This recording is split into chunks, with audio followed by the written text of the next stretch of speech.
স্বাধীনতার নামে, কালচারের স্বাধীনতার নামে আমরা গোটা দুনিয়াকে নগ্নতা, অশ্লীলতা, হিংসা, পারস্পরিক বিদ্বেষে ভরিয়ে দিচ্ছি।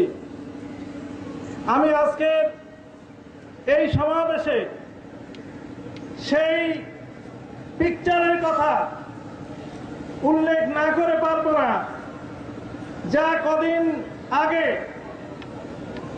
আমেরিকার কোন আর্টের নামে তিনি ইউটিউবে ছেড়েছিলেন।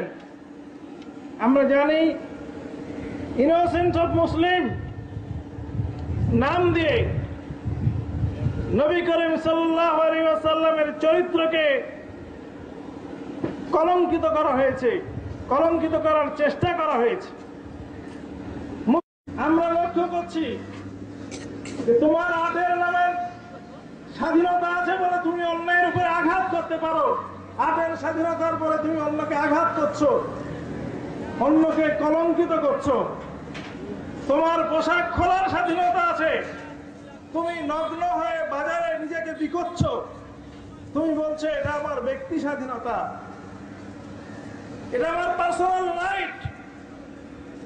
নারীদেরকে যখন তারা উলগ্ন হয়ে রাস্তায় ঘোরাফেরা করছে, তাদের শরীরের পোশাক ছোট থেকে ক্ষুদ্রতম হয়ে যাচ্ছে, তাদের শরীরের পোশাক যখন শুধুমাত্র যৌন হাতছানিতে পরিণত হচ্ছে, তখন তোমরা বলছো এটা ব্যক্তি স্বাধীনতা, আর্টের স্বাধীনতা।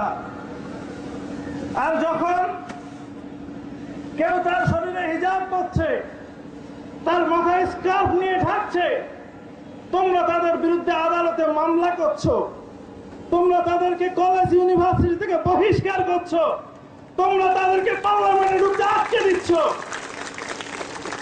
স্বাধীনতার মানে বুঝি দুরকম হয়? তোমার জন্য যেন স্বাধীনতা, সেটা আমার জন্য পরাধীনতা হবে কেন? তোমার যদি নগ্ন হওয়ার স্বাধীনতা থাকে, আমার পোশাক পরার স্বাধীনতা থাকবে না কেন? আমি এই স্টুডেন্টস কনভেনশন থেকে এ প্রশ্ন বিশ্ব সভ্যতার সামনে, আজকের সভ্যতার ধারক এবং বাহকদের সামনে করতে চাই। তোমার যদি ধ্বংস করার স্বাধীনতা থাকে, আমার সৃষ্টি করার স্বাধীনতা থাকবে না কেন?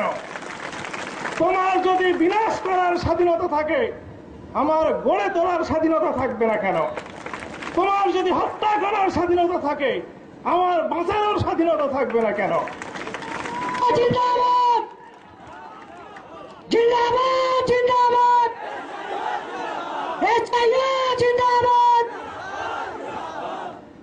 প্রিয় ভাইরা, আমরা বিশ্ব সভ্যতার ইতিহাস জানি, আমরা মানুষের ইতিহাস জানি, মানুষের জীবনে সংস্কৃতি, স্বাধীনতা এবং কালচারের প্রভাব আমরা জানি। আমরা জানি সংস্কৃতি সমাজের দর্পণ। এই সময় সংস্কৃতি সমাজকে চিহ্নিত করে দেয়, সমাজের দোষ ত্রুটিকে তুলে ধরে, সমাজের দিক নির্দেশনা দান করে। কিন্তু সংস্কৃতি যদি নিজেই অন্ধ হয়, আর্ট যদি নিজেই অন্ধ হয়, আর্টের সামনে যদি দিশা না থাকে, তাহলে সে জাতি, সে মানবতা কোথায় যেতে পারে? আজকে সভ্যতার নামে, সংস্কৃতির নামে আমাদের দেশ তথা গোটা দুনিয়া এক দিশাহীন পথে তারা চলতে শুরু করেছে। তারা স্বেচ্ছায় অন্ধকারের মধ্যে ডুব দিচ্ছে, তারা স্বেচ্ছায় অশ্লীল এন্টারটেনমেন্টের প্রয়োজন আছে, কিন্তু এন্টারটেনমেন্টের সঙ্গে থাকবে দিশা, এন্টারটেনমেন্টের সঙ্গে থাকবে মানুষের সভ্যতার পরিপূরক বিষয়, এন্টারটেনমেন্টের সঙ্গে থাকবে এডুকেশন। সুতরাং students Islamic organisation of India বিশ্ব সভ্যতার সামনে, ভারতীয় সংস্কৃতির সামনে, ভারতের কলাকারদের সামনে, আর্টিস্টদের সামনে, কবি, সাহিত্যিক, নাট্যকারদের সামনে এ বিষয়টা উপস্থাপন করতে চায় যে ভাই, মহান স্রষ্টার দেওয়া যে নিয়ামত আপনি অর্জন করেছেন, মহান স্রষ্টা আপনাকে যে তুলিতে আঁকার ক্ষমতা দিয়েছে, আপনাকে যে কাব্যের প্রতিভা দিয়েছে, আপনাকে যে অভিনয় করার ক্ষমতা দিয়েছে, এটাকে হেলায় নষ্ট করবেন না।